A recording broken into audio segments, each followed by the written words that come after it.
If you're listening to this podcast, it means you're hungry. Hungry for change, hungry for growth, and ready to have a major breakthrough in your business. As a partner or founder in more than a dozen businesses that do more than $5 billion in revenue each year, Tony Robbins has learned from the best in the world, the Steve Wyns, Mark Benioffs, and Peter Gubers, what it takes to be successful. Whether you've been in business for decades or are just getting started, it's important to get help from someone who's been there, someone who's going to coach you through it. That's why Tony is offering a free one-on-one business strategy session from one of his top business strategists, a $600 value. Completely free, no strings attached. If you're listening right now, go to TonyRobbins.com/CEO and sign up for a free session with a Tony Robbins trained business strategist who's helped business owners just like you to overcome their obstacles and set them on the path to success. In a world where 96% of businesses fail after 10 years, you must know how to anticipate and how to take advantage. Take advantage of this offer today. Hey, this is Tony Robbins. Listen, thanks for joining me on this Entrepreneurs podcast. I'm really excited about this session, and I'll tell you why. First of all, because you're listening. You're committed. There's so many people in the world that talk about they want to build a business, but so few people do anything. And you self-selected. You chose to download this podcast, and you're actually listening right now. You didn't just leave it there on your computer to think about sometime in the future. So I know you're the kind of person that's here to implement. You're not going to settle. You're not going to cut corners. And because of that, I really feel a kinship with you, and I'm excited you're listening today because you're the real deal. But even though you're the real deal, I know you know that the vast majority of people considering getting in business or even in business are wannabes. They're out there everywhere. You know the type. They talk about the big business idea they have all the time. In fact, I often tell the business owners I work with that it's really important to understand that most people overvalue their ideas in business and undervalue execution. Everybody's got the next multi-billion-dollar idea, but how many people actually execute and get it done? So you hear people talking about their great business idea, but they've been talking about it forever, right? They've been talking about the idea for years, and there's still no action. So where the rubber meets the road is in that action. I always tell people, if you really think about it, execution trumps knowledge every day of the week. Knowledge is not power. Knowledge is potential power. So instead of dabbling, what you and I have to do is listen, find distinctions, and put them to work. But most people aren't willing to do the hard work that's necessary to be a successful business owner today. Their lips keep moving, but their feet are in the same damn place. And so that's my challenge today. So in this short time that I've got with you, my shortest live seminar is 50 hours to give you perspective. And so, we got a little less than an hour here. But I'll tell you, in those 4 days and nights, I do total immersion with people. I do it not because I want to speak for 4 days or in a business seminar 5 or 6 days, but because I think talk is cheap. But what we do there is condition people to not only understand what they're doing, but to get themselves to actually follow through. If you want to be a successful business owner, you can't dabble. You got to go out there year in and year out and do what nobody else does, execute. And look, the failure to execute is the number one reason why people fail in business. And we know the results are unbelievably dismal. For the first year of business, 50% of people drop out of their business or fail in their business. And that's in a world where it costs so little to start a business today. It'd be easy to maintain yourself, except they just don't have the skill or the psychology. At 5 years, 80% of businesses are gone. And as I've shared before, at the 10-year mark, 96% of businesses have failed. That means 4% make it. 4 out of 100 survive. And as I've said so many times, that doesn't mean they're profitable. That just means they're hanging in there. So if you and I are going to be masters of the game, so to speak, we got to understand what does it take to master anything, including business. And there's 3 stages of mastery. I teach these to people all the time, and they're worth repeating because it's what I remind myself of if I'm not getting the result that I want. Very often people will learn something and they'll beat themselves up because they're saying, well, God, I'm not executing. I'm not following through. And they're mad at themselves. Well, being mad at yourself isn't going to change anything. In fact, being angry and mad very often will put you in a state where you just get pissed off or frustrated or overwhelmed. And then, you move on to something else to try to distract yourself. Or even if you try to execute from that negative state of mind, your execution is terrible. So I tell people, think of it this way. There's 3 levels of mastering anything. The first level is really cognitive understanding. In other words, where you understand how something works. I always tell people understanding and $4 will almost get you a Starbucks, meaning understanding is not worthless because it's the first step to really mastering something, but cognitive understanding doesn't make you execute. It's giving you the opportunity to get into the next stage. So lots of people say, I know this, or I've heard this, or I understand this. If you're not doing it, you don't understand it, you don't own it, you sure as hell haven't mastered it, right? And that's what I tell myself all the time. So second level then, if I'm not getting the level I want and I understand it, what's wrong? Well, I haven't linked enough emotion to it. And the second level of mastery is emotional mastery. And emotional mastery simply means that you do something with enough repetition, you understand it. Repetition is the mother of skill, my teacher Jim Rohn used to teach me. He said, Tony, if you want to get good at anything, if you look at anybody, you look at, Curry is the most incredible three-point shooter in the game, probably the best player in the game today in the NBA. I mean, the level of practice he does doing the same thing over and over and over and over again. Kobe Bryant, who's just about to retire right now, he had to go out and make 400 shots in a practice before he left. It didn't matter how many shots he had to take, he had to make 400. He had that level of discipline. Most people, once they understand, say, I know how to make a free throw. Well, that and $4 get you Starbucks, right? That is not going to make a free throw. Knowing how is not the same as executing. What you need is enough emotion and repetition. In other words, if I asked you where you were on 9/11, everybody can tell me where they were sitting when they heard about the buildings being crashed into, who was with them. But if I asked you where were you at 8/11, August 11th, most people don't have a clue. It's because information without emotion is not stored. It's not retained at the same level. So what you really need to do to master something is first you got to understand it, then you got to start practicing it, doing it, but with enough emotional intensity where you realize, if I execute this, this is what it means. I'm going to change the world. I'm going to change my business. I'm going to change my clients. I'm going to make a fortune, whatever it is that floats your boat, so to speak. But also, if I don't do this, this is what's going to cost me. When you link enough consequences, both positive and negative, to following through and not following through, your brain's going to start applying things. Just enough repetition with enough emotion alone will get you where it starts to get in your body. And then we want to finally get to the third step of mastery. And that's what all this is about in business. You want to get to physical mastery. That third level is where you've done so many repetitions of something, and you've done it with so much emotion, you've practiced it so effectively over and over again, that now it's effortless. You don't even think about it. You just execute. It just occurs. You got to train yourself to do that. But if you do it with enough emotion, enough consistency, you'll get to that third level. And that's where everybody comes by and thinks you're a genius. That's what everybody raves about, how extraordinary you are or how lucky you are. And they don't understand that everything you were being rewarded for in public is because you practice your ass off in private. Leaders are not born, they're created. Now, sometimes people think leaders are born because it's a personality type, but if you really look at it, there are all kinds of leaders. There are outrageous, intense, passionate leaders. There are quiet, more internal leaders, but they lead as thought leaders. They lead by example. The best leader is someone who's being their true self. They have something that they're driven by. There's something they want to serve greater than themselves, and they're able to inspire other people to go on that journey with them and give their best on a consistent basis, even when the leader's not there.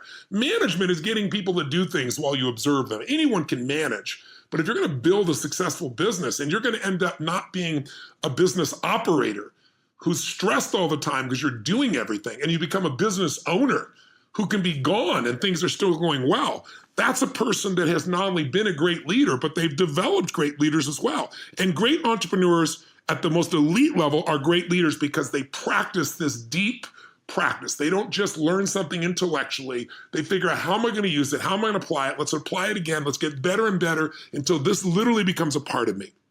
So what we're about to do is we're going to spend an hour together. And that probably sounds like a long time, especially online for people today. But I know you're the real deal and you're not going to cut corners. So what we're going to do today is really work on seeing if we can't start creating an integration. Whenever people tell me, I want to have a work-life balance, and they're an entrepreneur, or they tell me I got into business so I could have more free time, I usually laugh. That's like saying, you want to have a child so you can have more free time. But what is possible is not work-life balance. That's an illusion. That's a wannabe or a dabbler's approach. What you really want is work-life integration, where you were able to work your ass off and enjoy your work. It's really a mission for you. And the people and the environment that you live in is a part of it. That's really what the opportunity is here, I think, for you. And that's what this podcast is really about to a great extent.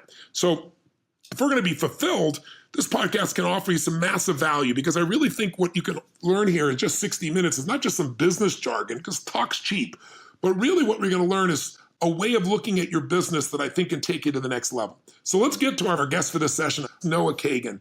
Noah was employee number 30 at Facebook when things were literally just getting off the ground. I mean, he has a level of history and understanding of what a growth business looks like that few people can compare with. And he then headed marketing at Mint.com before it was sold to Intuit for just under $200 million less than 2 years later. He went on to create AppSumo, and he heads up a blog and an online course aimed to help budding entrepreneurs take action and really start getting results. And what I love most about Noah is he knows the 80-20 rule, that when it comes to business, 80% of your success is psychology and 20% is mechanics.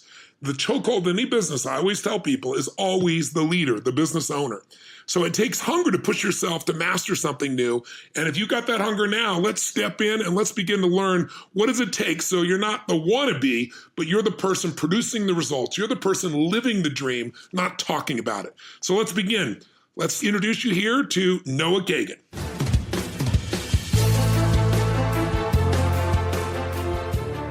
You have a brilliant idea that you just know is the next big thing. So you register an LLC, order top-of-the-line business cards, design the perfect website. You even write a 50-page business plan. But months and months go by and you still haven't made that first dollar. Sound familiar? This is the story of thousands of aspiring entrepreneurs who never truly put their ideas into action and never get any further than where they started. In fact, all they really ever achieve is the title wantrepreneur. If you've never heard the term wantrepreneur, it's basically anyone who spends their time and money on everything else except creating a real business. They focus on the external factors like the business cards, the logo, the website, which may be necessary components of your business down the line, but none of these will make that first sale. Real entrepreneurs, in comparison, care about one thing: building a product or service that people want. That doesn't mean they won't build a website or worry about marketing. They just aren't focused on that. They're concerned with addressing pain points, providing real customer value proposition, and creating a scalable, profitable, and sustainable model. Here to talk more about what it takes to become a true entrepreneur is the founder of AppSumo, Noah Kagan. Noah has quite the resume. He was employee number 30 at Facebook. He headed up marketing at Mint.com before it was sold for $170 million to Intuit. And his popular course, monthly1k.com, helps budding entrepreneurs take action, validate their ideas, and launch businesses. He keeps a personal blog at okdork.com, focusing on startups, marketing, and self-exploration. Noah, thanks for joining us. Thank you, ladies, for having me. I normally say you guys, but you're not guys. Good point. It's okay. It's gender neutral. Hey, you people. Thank you very much for having me today. Nice. I want to jump right into the validation process. So there are a lot of aspiring entrepreneurs who are pouring massive amounts of money and time into their idea without validating it first. Can you speak a little bit about the importance of validating your idea before launching your business? Yeah. So what people can do instead of validating is just give me all your money and I'll tell you it's stupid, and then you'll be back where you're going to be in 6 months anyways. No, what I think would be easier is just kind of stories of me not validating. So I've probably spent close to a year of life and then probably about $500,000 on businesses that really never got any traction and never got anywhere. A specific one we built was called Bet Arcade. We basically kind of like a FanDuel or DraftKings about 6 years ago. And I don't really do gambling at all. I don't really follow sports. So clearly doing sports gambling was a great idea. We went to Vegas. We got lawyers. We spent all this money on designers. We developed it for 6 months, launched it, and it was like complete crickets. And I think when people have these ideas, they think their ideas are super unique. Everyone does. They're like, this is the one idea. And then counter to that, a lot of people are like, I don't have any ideas. I'll never have that one idea. And so we finally launched this, and with crickets, and 2 months later, we ended up shutting it down completely. Another time, a customer of ours, we were doing payments company. We were doing payments for a lot of these large companies like Zynga and Tagged and Area Games, a lot of very popular Facebook games. And one of these people said, hey, you should build this, and once you build it, I'll pay you. And so we spent 3 months building it. Cost probably, I think, in range of development cost probably around 60 to 100K. And we went back to them and we said, hey, we built this thing you said you wanted.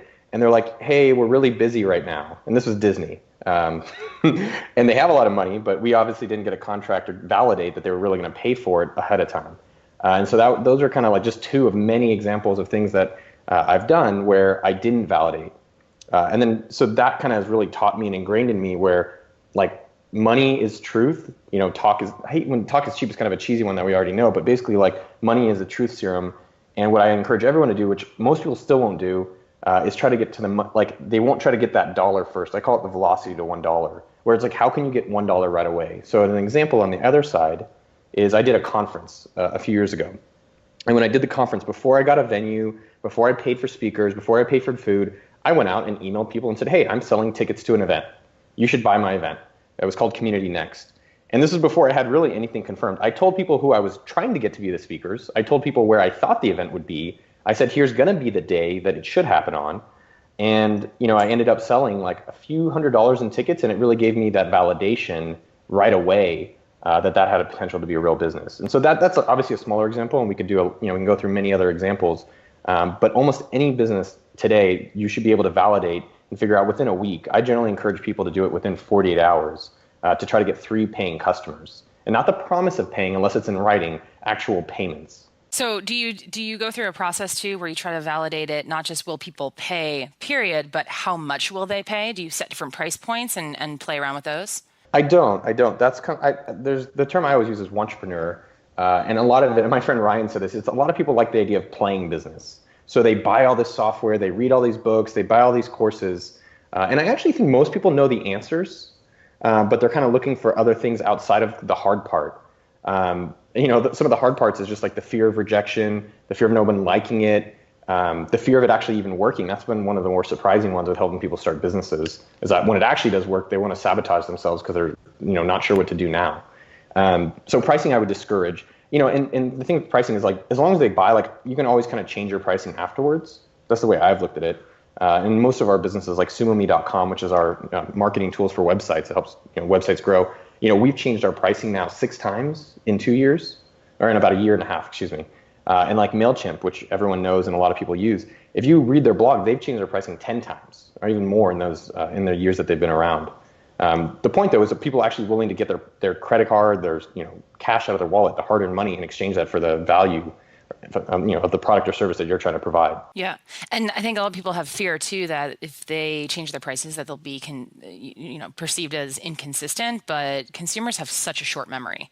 Like, they're not going to remember how much they paid for it. Well, I think part of that as well is being candid with people, right? So if a buddy of mine runs a SaaS company, and your best customers are the ones you already have.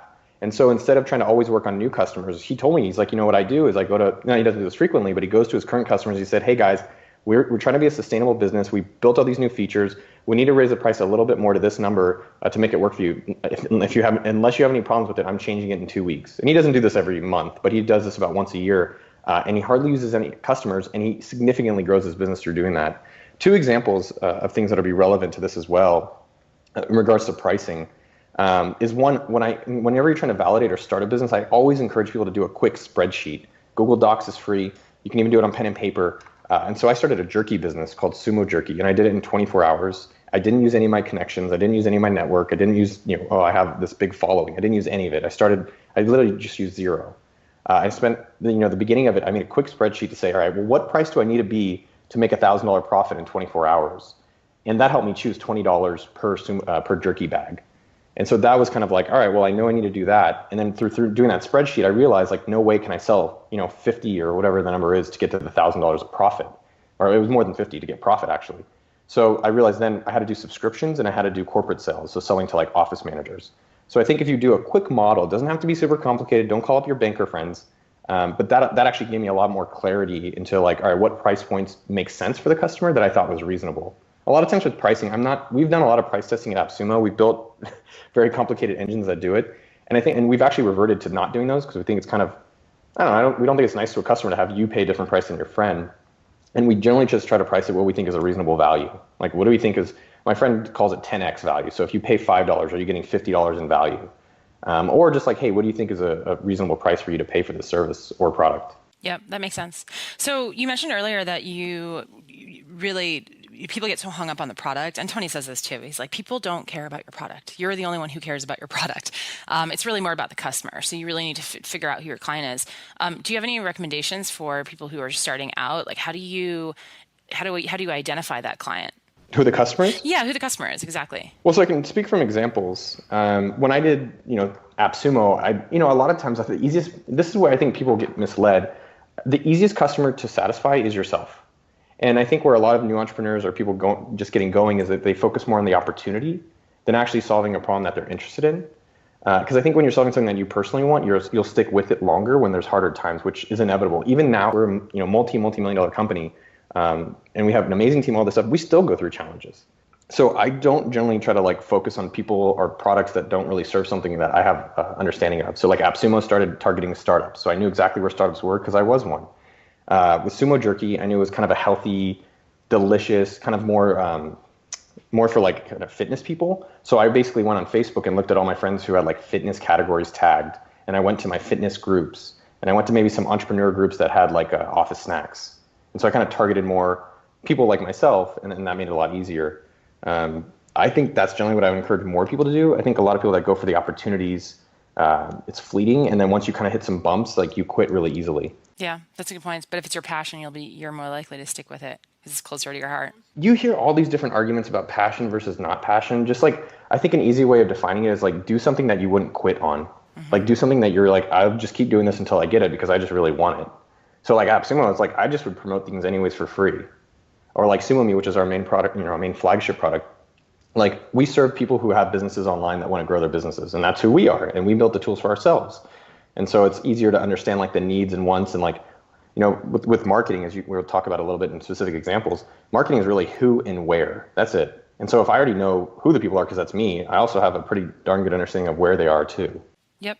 And who and where, I mean, that'll help you with user acquisition, but I love the fact that you were saying that the big part of a big overlooked area is customer retention, right? So going after the customers that you have currently and keeping them happy. Oh, it's so easy. It's like dating, right? Like you're married, I think. You're married, right? Mm-hmm. It's so much easier just to keep your husband happy or your wife happy than go out on Tinder and like you have to go on these dates and then you have to like get them to know you and you have to, it's like, just make the one you already have happier. Just figure out like what's the issue and then work on that. It's just a lot easier. Same with your customers. Yep. I was just only going to add one funny piece to the story and I can show you, actually I've done some newer businesses that I've helped some friends do where I was completely removed. So I didn't use any of my, promotion. But one thing that was funny was like when I was even doing that jerky business, I went to people that were friends. And this is something that a lot of people who are listening are thinking, well, he has friends that are rich, or he has friends that all his friends, of course, would help him and buy him. Because when I start businesses, I always go to my inner network first. I think it's much, much easier. But your friends, they'll tell you straight up. So I was just going to share that. My mom, and I love my parents and my brother, but my whole family, none of them bought it. None of them bought the jerky. And so it's as much as you think everyone's going to help you out and everyone's going to pay for it. This is the whole point of validation, is that when you get that rejection, it's a great moment because one, you didn't waste a lot of money and time.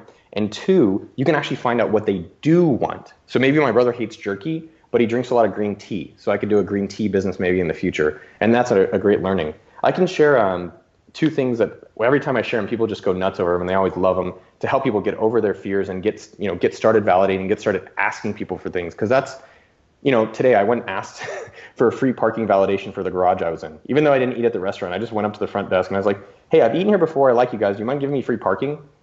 And, I was a little scared, but I also was like, no, you got to put yourself in these uncomfortable places to get comfortable asking. Yeah. Because really that's all business is. You're asking for money in exchange for what you're providing. So I can give a few kind of like challenges that people always seem to like if you want. Yeah, that'd be great. So number one, it's called the coffee challenge. This is kind of like our signature one. And the coffee challenge, what you do is you go up to any Starbucks or any coffee place or any tea place or anywhere you eat or go to regularly, and you just ask for 10% off. And so everyone who's listening, or most people listening, said, that sounds easy. That, I had a guy who was a 10-year salesperson, and he went and tried it, and he was like, I could do this in a cake, man. You're nothing. You're a nobody, Noah. I'll do the coffee challenge easy. And I just said, hey, report back. Tell me what you learned about yourself. And he reports back. He's like, that was scary. He reported back like, holy crap, that was a lot harder than I thought.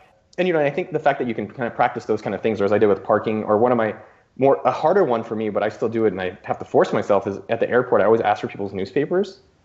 It's just a challenge. Like I challenge myself not to buy a newspaper or a magazine. And if people have it next to them, I'm like, hey, do you mind if I have your newspaper? And they're like, I'm reading it. I'm like, is there any section you haven't finished that I can read?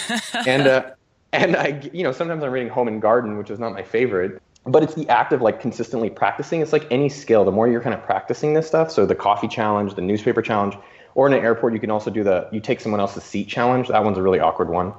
Where you take someone else's seat. I did that last night. Yeah. Intentionally or unintentionally? Intentionally. Wow. Yeah, Did they that's come what tell you? I was actually going to ask you. Do you think this is it a personality thing, or I mean, in some cases it's might be a gender thing. I know a lot of women who are not afraid to ask. Yeah. I mean, women are better than men for most things. So Mm, yeah, women are probably more fearless. Um, I don't know. I think I was raised in a certain way where my mom would like I love my mom. She's so cute. She's trying to return silverware from her 1970s marriage from the wedding. She got silverware and she's trying to return it to Macy's. And I'm like, Mom, it's 1970. She's like, but it's brand new. It's brand new, Noah. Like, you serious? Mom, melt it down, sell it on the black market. Who knows? And then I don't know, just like so. I grew up with that kind yeah, of but if she's convinced and she goes in and she speaks to the salesperson, she could probably convince the salesperson. So I completely see where you're coming from. It really is all about if you think you're right and you have confidence when you ask, that transfers over to the other person and they start feeling that confidence too. Like, yeah, of course, that makes perfect sense. Of course, we're going to give that to him. Exactly. I mean, one phrase that I really liked related to this is that there's no cost to asking. The only thing you have there is upside. That's it. And then it's like, well, if there's no cost and I have no loss, so why don't I just do this? And all I have is potential to get something more than I have. So coming back to the business part of it, is like it's a muscle, just like going to the gym, just like public speaking, just like anything you want to learn. The more you kind of practice going out there and asking for things and failing and getting over being rejected, it makes it a lot easier when you're going out and starting new businesses. That when you get rejected, you're like, okay, cool, let me just keep going. Then kind of just giving up and retreating. So going out into the business world and asking, I mean, I think that's definitely something. You hear all these stories about people who fail 100 times, but it doesn't matter because of those 99 times, one time they succeed or one time somebody says yes. And that's what propels you into the next step. I was just going to say for anyone, like my biggest satisfaction is action. And so for anyone listening today, we've kind of go over the coffee challenge, we've gone over some of the validation, and I'm happy to share more validation stories and techniques. But my big thing, I think, Tony and as well, Anna, you would both agree, is that like go do it today. Take a piece of paper out right now. If you're listening, get your notes section out on your phone and just write the one thing you'll do today. You'll do the coffee challenge. You'll ask one person for a customer. You'll ask one person for a recommendation on someone else who could be a customer. But make sure you write the one thing down that you'll do. Otherwise, you're just listening to it and it's fodder and there's nothing that your life will be better today versus just kind of going on and nothing's going to change. Yeah. And holding yourself accountable too. When you write it down, it just makes it real. Yeah, I write everything down. I mean, it's just wild. Like I had a meeting with my partner. He's got a computer brain, so he doesn't write crap down. But I have to write it all down. I write down multiple places just so I can always remember it. So I wanted to get into sort of after validation, right? What's the next phase? What do you go into at that point? And what are some of the challenges involved in scaling your business? Yeah, so let me give you another example of a recent business, because I feel like the examples and like the specific tactics are, I don't know, that's what I always like hearing. So we started a new site recently called, we've done two. One's sleepsumo.com and one's called routertaco.com. And they were both like just stupid ideas I had, but I was like, well, let me just give them to someone else and I'll just guide them and let them do the work, but I'll kind of give them suggestions along the way. And so for Router Taco, his challenge was to make $1 in a week online. And it sounds so stupid. You're like, $1, just go on the street and panhandle it. But I think that's what's kind of funny about online. We think you just throw up these websites and then money just starts like raining in. And it only happens like now we're a multi-million-dollar business, but that's 6 years later. I think that people need to be willing to commit 6 months of suffering and hard work to actually get results. And that's what most people aren't willing to do. And that's why they don't have what they want. So with him, it was validating, can I get $1 in a week online? And he did. Okay, so now for him, the idea, and I can go through other examples like with SumoMe and AppSumo, how do you get that $1 to $10? So a lot of times people talk about 10x. What I like to do is like, all right, how do we have a spreadsheet about where we want to be within about a year time frame? So I make a very simple spreadsheet. I say, if my goal for this site, his goal is to get to $100 a month now in 3 months, right? So what you need to do is make a spreadsheet of like, at the end of every week, where do I need to be? And then on a daily basis, you need to be checking against yourself, like, hey, how close I am to the target of where I need to be by the end of this week. And then you can make adjustments accordingly. And that's what we do with SumoMe.com. We have a specific revenue goal for the end of the year, and we've broken it down to a monthly basis. And then on a daily basis, I check to see how we're doing. And every week I rejigger. So what that means is on Mondays, I'm looking at our numbers and how we're trending towards our goal. And then I either do more things, like I go to our content team. Sarah's running an amazing job at our content team. I say, Sarah, you guys did this that worked really well last week, like the sales email we did. Guess what? They're doing it again this week. Or the paid marketing side. That hasn't worked as well. So maybe I'm turning down some of my paid marketing. But sales side is actually showing promise. So it's like, all right, now let's try to hire actually a second person. the analogy that I always use and I like, it's like going anywhere. It's like going to a destination. So you guys are in beautiful San Diego, California. Let's say I wanted to drive there so I can get my California burrito. What I would do is that I would look on the map where it is, so I know my goal, right? And then and this is kind of stuff where it helps people really see it, where now you know where your goal is. Now you just have to get the directions of the most efficient way and effective way for you to get to that end destination. So is it flying? Is it driving? Is it bicycling? Is it unicycling? I don't know, other things. And then you find the most effective path. And then as you're going along the path, you need to check your GPS to see if you're going, the plan that you said. And maybe there's a few better ways and maybe there's not. And so that's kind of, I think, where most people are missing out on. The second piece, so one, have kind of a clear roadmap of where you want to go and how you're going to get there, right? And then secondly, one thing that's been massive for me is just like I am very great at starting and doing new things. And so I've had to build a team to support me that are amazing at continuing things and growing things that are already working. And so the point there is that you have to think about how to multiply yourself, right? And so and in the beginning, hire interns. So Eamon on our that runs AppSumo, he has like 2 or 3 interns from University of Texas.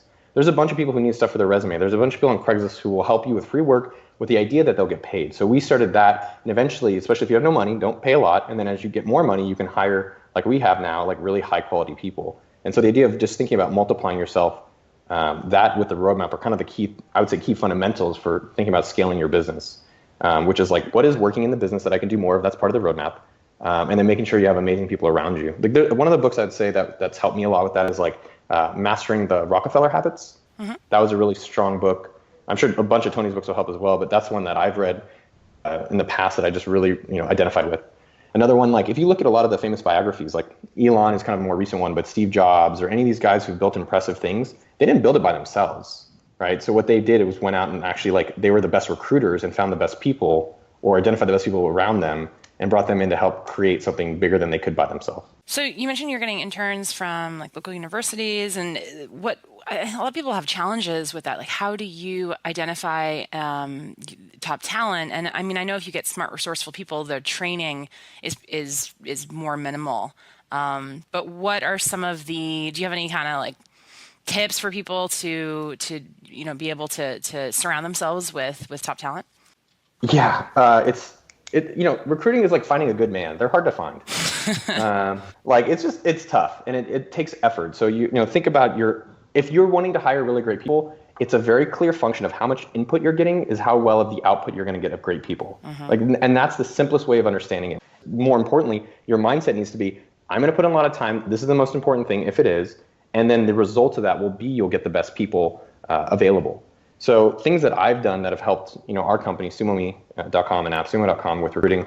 Number one, you've got to do it on a regular basis. So what we've done incorrectly a lot of the time is we start recruiting when we need the people, not before we need the people. Mm-hmm. So if you're looking like, hey, I'm going to need someone, you need to start recruiting 3 months before you think you need that, because you're starting and then you'll be 3 months behind if you start too late. So start earlier. Secondly, throw events. So I used to host more events. Like if you're in a new city, just like, hey, I'm going to pay for drinks and do it during happy hour at the cheapest bar. And just pay for drinks and invite a few people. Secondly, whenever I travel, I always ask someone who I like, someone who I'm impressed with, hey, can you invite one person to join us for lunch? And I'll do this pretty much anytime I travel. I go to a new place, I say, hey, I'd really like to I'd like to take you to lunch. Who's one person that you really enjoy around you? So in Seattle, my friend Manny recommended Aaron. Or in San Francisco, I don't remember who exactly recommended, but you have new people that come in that way. Third, I reach out on a regular basis. So how can you reach out to people that you're impressed with for what their company is? Most people will give you time for lunch. People will give you time for lunch. A few other things that have helped, like impressive people hang out with impressive people. So if everyone in their network has one person they respect. And even if you're in a random state, I can't pick a state. So let's just go to the worst case scenario. You're in Wyoming, you have no one around you, you can't host events, you can't go, you're not traveling, you don't have money for that, go online. And so what do you do online? There's 2 options. One, you go work for someone for free. That's impressive. So you don't email them, hey, can I work for you for free? You go and tell them something specific. Hey, I noticed on your site you don't have any images. I'll make images for your top 20 articles. Hey, on your site, I noticed that you don't have any videos. I'm going to make you some videos. Hey, can I write a guest post about this? I don't need anything else. Here's an outline. Do you mind if I finish it up for you? So go work for someone impressive for free and impress them. Secondly, go buy a product of someone. So Tony's product, Monthly 1K, or another person where you get access to a community of other impressive people. A lot of the people that we've hired at AppSumo and SumoMe have been our customers. They already like us, they already know us. So for you, if you have customers, or partners or any, this is something that I've really tried to think about. Have I worked with anyone in the past that I was like, damn, that guy was good, or that lady was really impressive? And those people try to hire them or ask them who they're impressed with, right? And that's a really easy win. And then again, what I was saying earlier, just to finish that thought, is that if you go buy a product or if you're in an online group, there's always one or two people in the group who are like the all-stars. And so how can you surround yourselves with people like them, right? And then subsequently, you also have to think, why would they want to be surrounded by you? What value are you providing to them? So there's a lot of different online communities. If you're in marketing, there's growthhackers.com, there's inbound.org on public forum sites. There's also Facebook groups for marketing, sales, small business.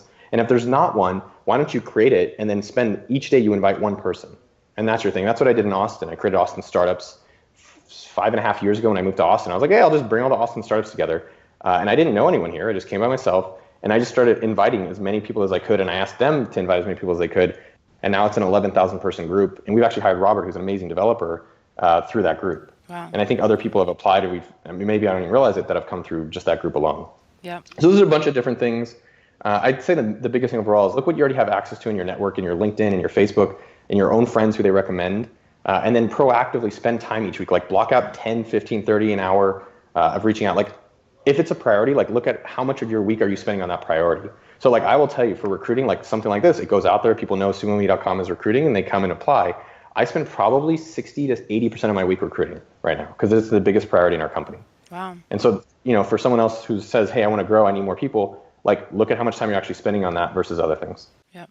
What's nice is there's also other benefits too of actively growing your network, because while you're also attracting talent for open positions, you're also, opening yourself up to new opportunities like potential partnerships or, senior level talent, that type of thing. So it's definitely great advice. Most people aren't ready to jump right away. And I think with recruiting, that's what we expect, right? You're like, go to someone, you're like, hey, come work for us. It's like, dude, I don't even know you. You want me to get married?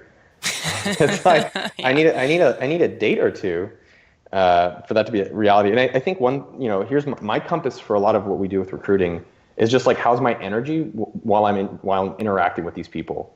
And so I think that's kind of an interesting barometer. So for you, the listener, like who do you talked to, hung out with, or read that their energy and their presence gave you just like increased your energy level, right? And that's for me kind of who I like to recruit. Like, man, I feel good around you. Obviously, you have to be a good, performance-wise, but that's kind of an interesting way of considering like who you should, maybe talk to about recruiting or who they can refer to you. Yep. No, absolutely. So, that's kind of at the stage where you're growing your business. I think a lot of people listening to might be in a position where they have a 9-to-5 job, right? And they're making their ends meet. They have a family. They want to build their business. And maybe they've started it and maybe they've already validated their product or service, but they're at this inflection point. So they don't know whether or not they should leave their steady job and their steady income to pursue this business full time. Did you run into that at some point, or do you have any advice for people to kind of help identify, how do you know when you're ready to take that big leap? The way I look at like life is very short. And so like, I don't want to waste my time. And I don't really want, I started my career sounds so weird, but like my career is in Intel. I was in a cubicle doing spreadsheets all day. Just like maybe some of the listeners are. And Intel, I appreciate them giving me the job, but I knew that I was going to start my own thing. And so I think there's something there where if you can't go backwards, right? Like there's no options. Like you're like, hey, I'm quitting. Like there's some balls to that. Like that's really impressive. That's actually not how I am though. I'm actually pretty risk averse about quitting my job to start something new. So I'll just tell you my exact stories. So when I was at mint.com, I started building Facebook games at night. And I said, if I can make at least $3,000 a month, which would cover me living abroad, then I would quit. So I think what people need to do is look at their, lowest common denominator of money that they need per month to be able to quit their job. And they either need to be there or have a clear indicator it'll get there. I am not a risk taker where, hey, I'm going to quit and just figure it out. That's just not how I've been. So at at Mint, I said I'm going to quit when I got $3,000 a month for my Facebook games. And once I get $3,000, then I quit. When I was consulting with a company called Speed Date, and they were paying me a lot. They paid me $150 an hour, which I just thought was insane. I was like, you guys are so cool. I love you. And so I'm consulting for them. And that's when I started AppSumo, where I just literally like was super ghetto. I paid $50 for an outsourcer to like help me build this crappy website that we did together. And I, saw if anybody would actually give me money for software deals. And so I basically said, if I felt like it was comparable salary to that $6,000 a month that I was getting on retainer, like if I saw that I could get to that amount, then I would quit. And so about 4 months after doing it, it got to that amount and then I quit. So basically I would say, what's the amount of money you need per month to live comfortably, and then at that moment, if you either are there or going to get there, then I would make that leap. Well, it's not a leap at that point. You actually know exactly what's going to happen afterwards. Yeah, it's like a strategic shift. I mean, I think a lot of our listeners too, I mean, it sounds great to be able to live abroad or to have that lowest common denominator of what you can survive on.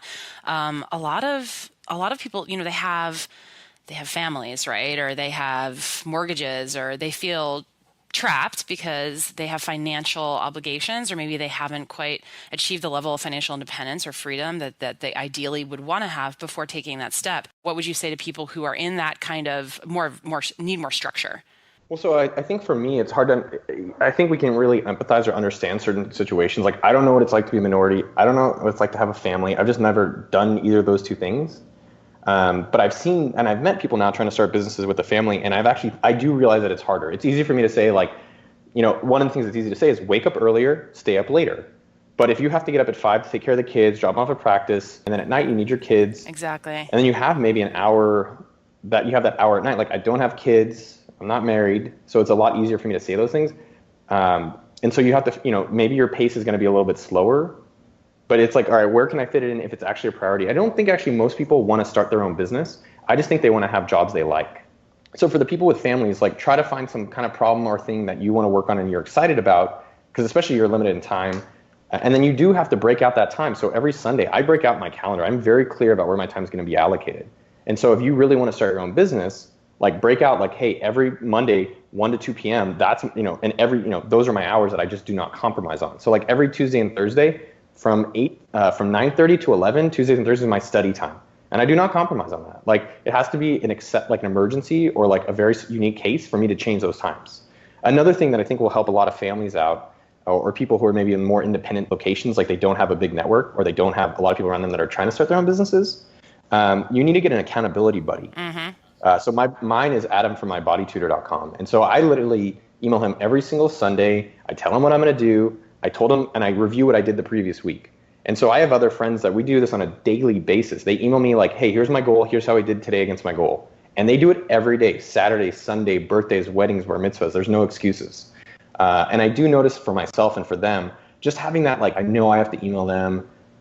It kind of puts a little bit more of that pressure on you to actually make that a reality. Another thing too is, make sure you reward yourself. So if you're trying to start your own business, like, put short time frames, like, put some pressure on yourself to say, like, all right, in 3 months, 1 month, I'm going to hit this goal. And when you hit that goal, maybe reward yourself. Like, go get, like, I don't know, ice cream. I don't know how to reward yourself. I thought you were going to say vacation. I was like, no, it needs to be small. No, they don't have time to vacation. No, they need to be working. Yeah.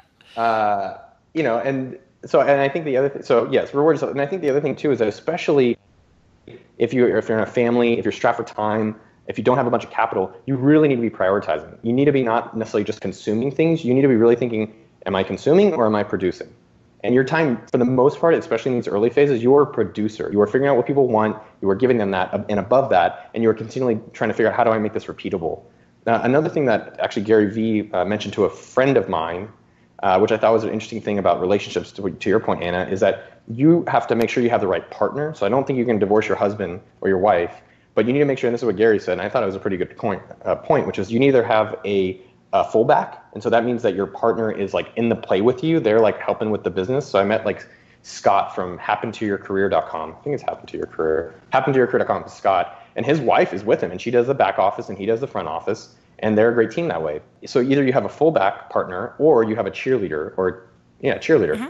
I was making sure that was unisex. I was like a cheer person, a cheer man. Yeah, we can't say anything nowadays. And so anyways, make sure it's someone on the side who is just like, yo, if you need to go out at 3 a.m. to go to, not for partying, but to go to meet a potential client, they're actually like helping press your pants or press your skirt. Yeah. They're like, hey, you need to go out there and do that. And that's kind of making sure that you have the right partner that's aligned for the goals that you want. Yeah. And to make sure that you are rewarding yourself, or they're helping to reward you too. Yeah. I mean, it's so easy not to be satisfied. Yeah. It's so easy, even with us, like we do really well. We have a great team. We have co-offices. We take team vacations. Like, we're going to Chicago in a few months. And, I do have, like, I appreciate my girlfriend where she comes like, dude, you're doing so well. And sometimes when you're kind of in the fishbowl, you don't get to see from the outside. Mm-hmm. So it is nice to have a partner who's either being really supportive. They should always be supportive, but either in the plays with you or on the sidelines, encouraging you. Yep. Well, especially because so building a business is probably one of the hardest things that you can do.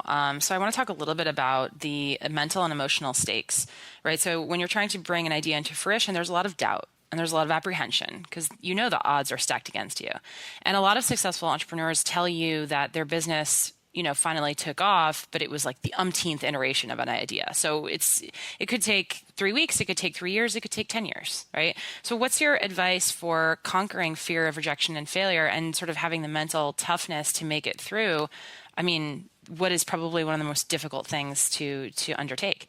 I mean, number one, do the challenges that we talked about. So It could even be like going up to random strangers and taking a photo with them. It could be doing the coffee challenge. It could be doing the newspaper challenge in the airports or the seat challenge. And it really kind of overcoming your fears is just practice, right? I think there's rejection therapy on Reddit. If you want to go to that subreddit and see what they're suggesting around that. Mm-hmm. I think the practicing and getting that fear muscle just basically indestructible. Like I honestly don't think I'm gifted intellectually, but I do think of myself sometimes as like a steamroller or a brute where like I'm just okay trying something. I'm okay doing it. And what I think I do well is even though I'll do it, if it's not working, I'm trying to understand, well, what did work and why didn't this work? And then how do I iterate that on for the next time? So with like AppSumo, for instance, I just like emailed someone. I said, hey, can you give me a product and I'll promote it? So we do it in like a group on like a daily deal or weekly deal for products. And I just emailed and said, hey, can I just sell it and I'll give you $7 for every one I sell? And he said, sure. Or recently I asked a company if I could have some free credit for our hosting. And they said, sure. After 4 emails, they gave us $10,000. And I was like, you guys are awesome. And so I think number one, you got to just practice asking. And you got to overcome that fear. That's why when we did Monthly 1K, fear and being comfortable asking for things was like the number one thing that we were not expecting to teach people. It was the number one thing because people were so scared to ask people for money for an exchange of something. And the second thing, as I said earlier, I just think you need to work on problems and things that you're interested in, because that makes it just a lot easier for you to make them a reality. And you also know exactly how to make them. And so if you're trying to start a business, like coming back to some of the newer people, like go and see how you can do it within give yourself a shorter time frame. So like maybe it's $30 in 30 days, or it's like $1 in 1 day. And I know it only sounds like $1, but I promise you, when you get that first PayPal email that's like you got paid, like that email, that first one is just like a game changer. That kind of gives you so much momentum and confidence to keep moving forward and then moving on and saying, all right, well, I got my first $1. All right, now how do I get the second one? So just like with Router Taco, it's like he got his first $1. Now he's like, he's more motivated to do more things to actually grow that business and get that going even further. Yep. So those small shifts that you make to constantly improve, that's a great way to build momentum, right? And to maintain a certain level of energy toward your business. Have you personally gone through periods where you sort of lose that momentum? And then what would you say to people too who are kind of going through a down period where, maybe things seem great on the outside, because that's kind of the nature of being an entrepreneur, right? Is you're like, yeah, everything's great. Like you don't really talk openly about your problems because you're just focusing on solving them. But how do you cope with things when everything's not all hunky dory, right? And you're pictures of you on a beach, that was taken from like 3 years ago. What? I know. I have to just keep photoshopping more hair in because my hair's falling out. Yeah. Like, oh, look, remember when I had long Fabio hair? So a few things around that. I've definitely go through my dark days. And I think it's like, even during my week, like, so there's 5 work days a week, technically. And I'd say probably one of those 5 is just like an awesome day. So like, let's say last Friday, the development and design team pushed out amazing new features on SumoMe. We went for a team outing for golfing, Top Golf in Austin. And it was just one of these days where I'm like, it's just good to be alive. I was like, cue the Drake song and let's party. But the other 4 days, it's just a lot of grinding. And so sometimes I think what you have to do is take a step back and see how you're moving in the overall macro direction of where you want to go. Because I think sometimes in the micro and the day-to-day and the grind, like you just don't really see that you're making that progress. So number one, you have to know like, what's my macro and how am I moving towards that? So reviewing that on a regular basis. Number two, you kind of, and a lot of times if I'm struggling, like let's say I'm having a shitty day, all I do is I go back to the rule of 1. And so what that means is I just go back and help one customer. That's it. Just go do one thing will make you feel good. And for businesses, a lot of times it's like, go to people you've already helped, they already generally like you, and go help them, right? And that's it. And a lot of times I've done that, and almost every single time I've done that, I felt a lot better, I felt more motivated, I felt like the things I were working on were helping people, specifically this person, and I was able to move forward with it. And so the last thing I could say is really look at who you're surrounding yourself with. So if you're in a funk, or if you're around people that are like in funks themselves, like not, you shouldn't abandon them, but you should really try to put yourself, and Tony's famous thing is like, you're the average of your 5 people. You're also the average of the 5 places you spend a lot of time. So if you're in an office and none of them are sharing their own businesses or none of them are motivated, like you probably need to put yourself in a better location. And I'll tell you, so like a story with Anton, it was Sunday night during this period which sucked during AppSumo. And I hit up Anton and he, I was like, Anton we work together. And I was like, bro, dude, it's Sunday. Monday's going to suck. You have to mind, I'm the leader of the company, by the way, too. And Anton started like, maybe around a year by then. So he's relatively new. I was like, Anton, this is the worst, dude. I can't believe. And Anton's like, bro, I can't wait for Monday, dude. It's going to be rad. And I'm like, seriously? He's like, yeah, there's all this cool stuff to do. And that just made me want to share that with everyone listening, where if you're going through a rough period, one, you can't hire Anton. It's taken. But my point there is like, who do you have around you to bring you up during that kind of low point? Because that's inevitable. Like if you're in a business and you don't have a low point, like I just don't think that's even possible. Or I should come work with you. I'll work for you. Like hire me, and I need to learn how you're doing that. But my point there is that it's inevitable. It's guaranteed 100% you will go through a low day, a low point with your company. And so having that kind of support network, or at least a person or two that you can count on that can always pick you up or give you, some love, like Adam or Anton or Neville or my brother, like that's critical. So if you don't have that, go find someone like that, and maybe even hire them one day. Yeah. So you mentioned that you're really fired up about what you're working on now. Can you talk a little bit about sort of what's on the horizon? Do you have some new stuff cooking? What do things look like for you? Yeah, so with our company, we started out AppSumo, which is the Groupon for geeks, and then we built King Sumo, which is giveaways, plugins for WordPress, and then Monthly 1K, which is how to start a business. And then SumoMe is our flagship product. So it's kind of, think of it as like a triangle. It's like, here are tools in your business, here's how to start a business, and then here's how to grow your business. And so everything we focused on is with SumoMe, which are tools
online businesses.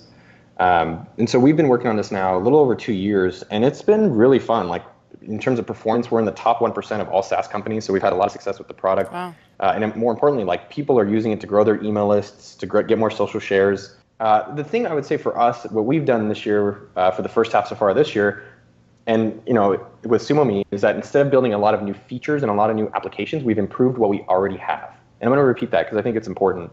Instead of just making a bunch of new things and new toys and new novelty and new stimulation, we've gone back to our core of what people are already liking about us, which are our email tools for the most part, and really making them significantly like best in class for the market at an amazing price. So it's not as sexy. That's the hard part. A lot of times the best things for your business are not the sexy stuff. Sometimes in the kitchen, you got to do some things that like are dirty and not really fun.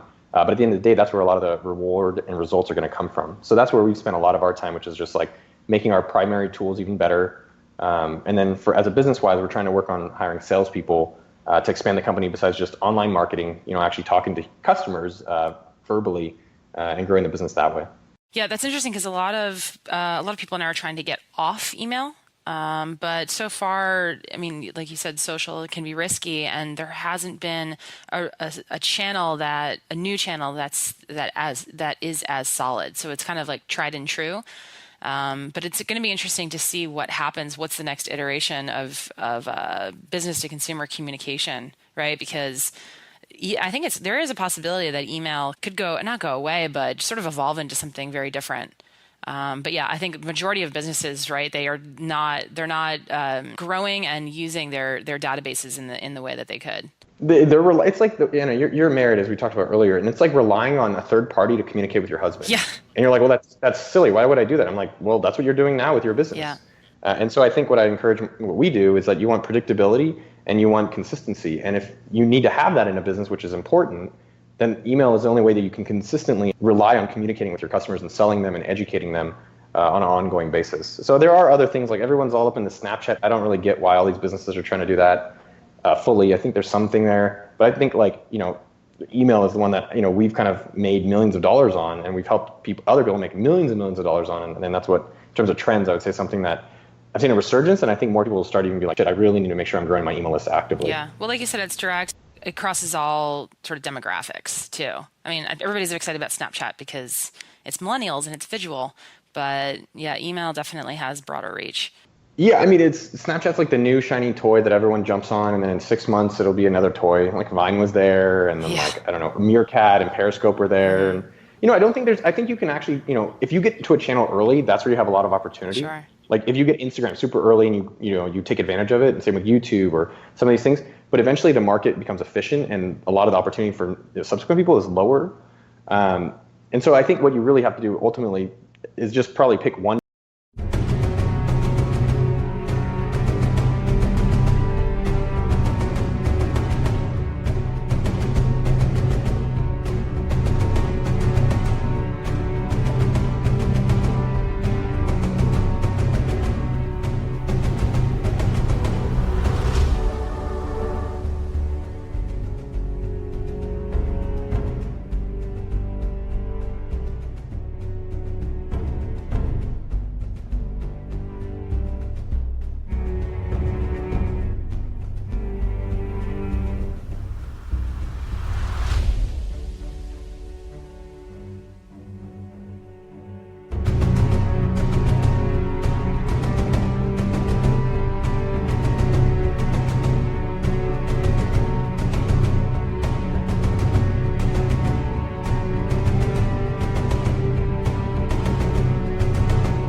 Channel that you've had some success with, and really try to figure out how do you 10x and grow through one, maybe two channels for marketing. I think most people, what they do, like us, for example, we're doing a lot of Instagram marketing, instagram.com/sumome if you're on your phone.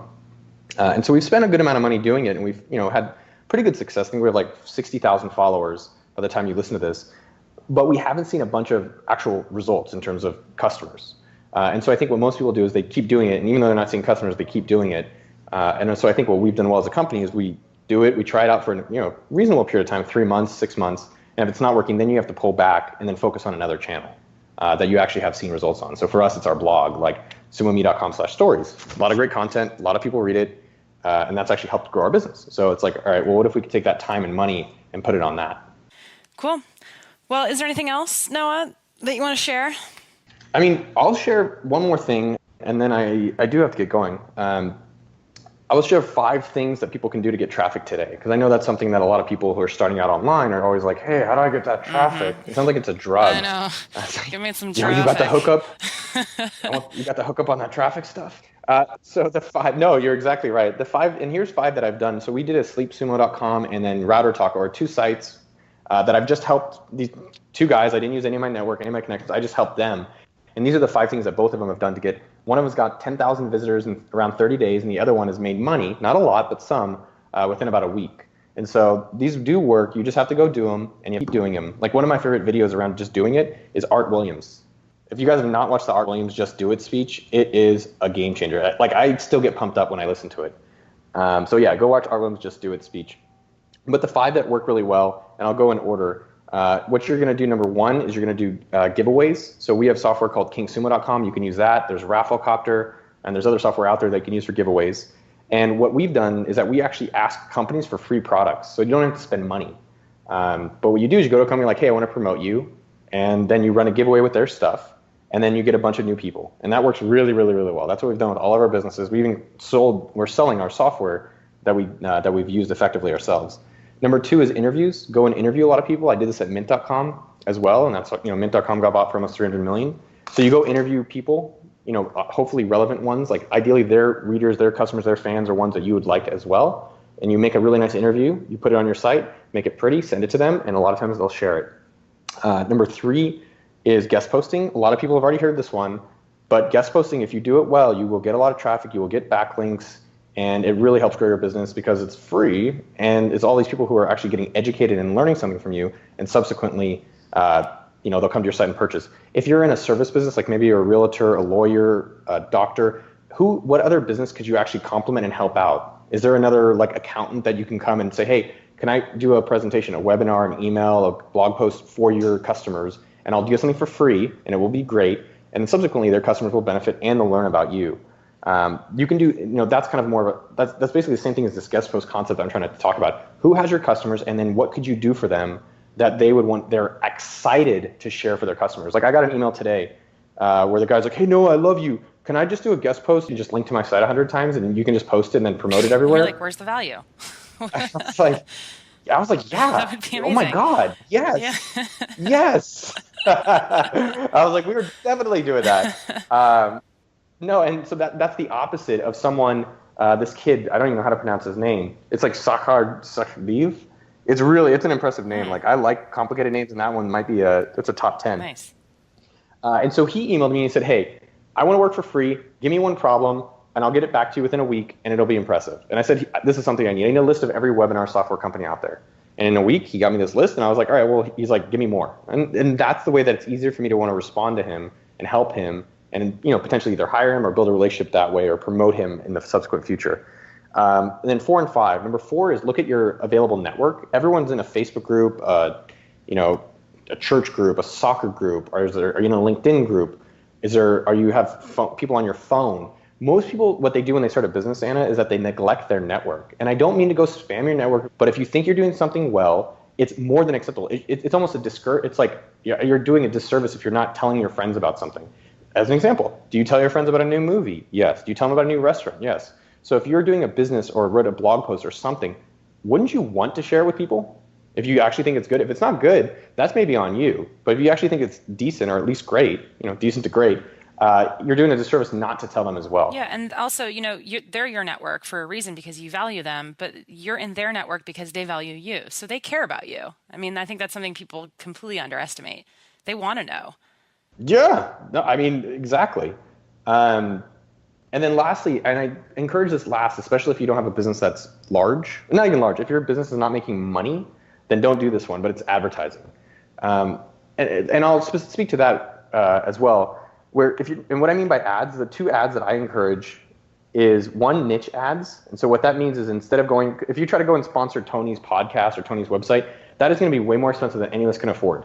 It just is. But maybe you can go and look at like smaller sites that like are similar to Tony, right? There's a lot of them out there. They're not as good as Tony, obviously.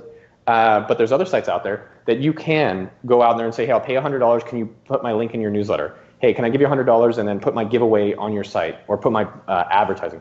It's not as large. It's not as scalable, but it's very effective, and it's the best ROI you'll get for advertising, which is niche sponsorships. I've done this with every business, and it always works. Number 2, once that's working and you kind of tap that out in terms of amount of sites and people available, then I would consider Facebook or Google advertising. For me, Facebook's worked well. For others, Google. But Facebook has worked in terms of the amount of volume of people they have available. But I would not do that until you're actually making money on both things. Yeah, I mean, I think advertising is one of those things that scares people because there's just so many options. So that's extremely helpful because that's like a good place to start when you're at that beginning level. Yeah, I mean, and here's the ultimate thing when you're doing this marketing, and this is what I think a lot of people kind of forget, and this is what I have to even remind myself too, which is when you're finding anything in marketing that works, do more of what works. Do more of what works. And I think that's something that you may hear, but I'll say it 3 more times. Do more of what works, do more of what works, do more of what works. And this is what people don't do. They're like, hey, I'm doing Instagram ads. How's that working out? I don't know. But my Snapchat or maybe my blogging or maybe my podcast interviewing is killing it. But I'm still doing this over here. Really just focus on the things that are working. And then how can you do 2 times more, 5 times? Like I was doing advertising on SitePoint back in the day. And I was doing advertising once a month. And my advisor said, no, why don't you do it twice a month? And I was like, well, because I don't want to bug people and it won't work. It only works once a month. He's like, well, have you done it twice a month? No. So then we did it twice a month, and it worked just as well. So we ended up going to 4 times a month. And so it's not, and then eventually it got to a point where it stopped working as well, and we pulled back. But my point for you is find stuff that works, and how do you just do more of that and ignore the other things, at least for now, especially with marketing. Great.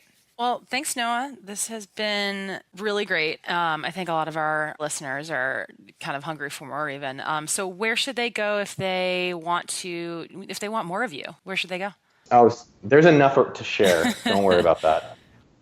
So number one, if you're looking to grow your business, if you're making any money, you want to grow it more, go to sumome.com to use our tools, and you'll be able to grow your business through that. If you want more of me, I would probably go to okdork.com and join my newsletter. And that's pretty much the only thing you can do on the site. But I also have content and things like there that I share about marketing and things that I just kind of find interesting. So those are the 2 best. I'm on Twitter at Noah Kagan, Kagan. So those are probably the 3 best things.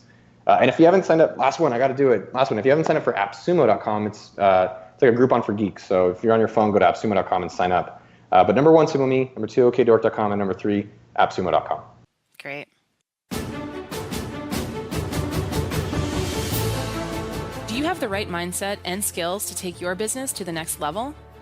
Business Mastery is the only event in the world created by Tony Robbins to prepare you to master the mindset and skills you need in business to elevate your game. A one-of-a-kind, immersive program, Business Mastery will allow you to understand the critical factors impacting your business, then refocus and realign with the strategy and psychology you need to compete and innovate in any economy. Remember, business success is 80% psychology and 20% mechanics. If you're ready to learn and master the strategies to help you grow your business and stay competitive, then don't hesitate. Apply for the next Business Mastery program now. Learn more about the Business Mastery event at www.tonyrobbins.com. The Tony Robbins podcast is directed by Tony Robbins, hosted by Anna York, and produced by Carrie Song. Brooks Loro is our digital editor. Tyler Culbertson is our media coordinator. Special thanks to Diane Adcock for her creative review. Our website is tonyrobbins.com/podcast, where you can listen to all of our episodes, read articles, and learn more about upcoming events. Copyright Robbins Research International.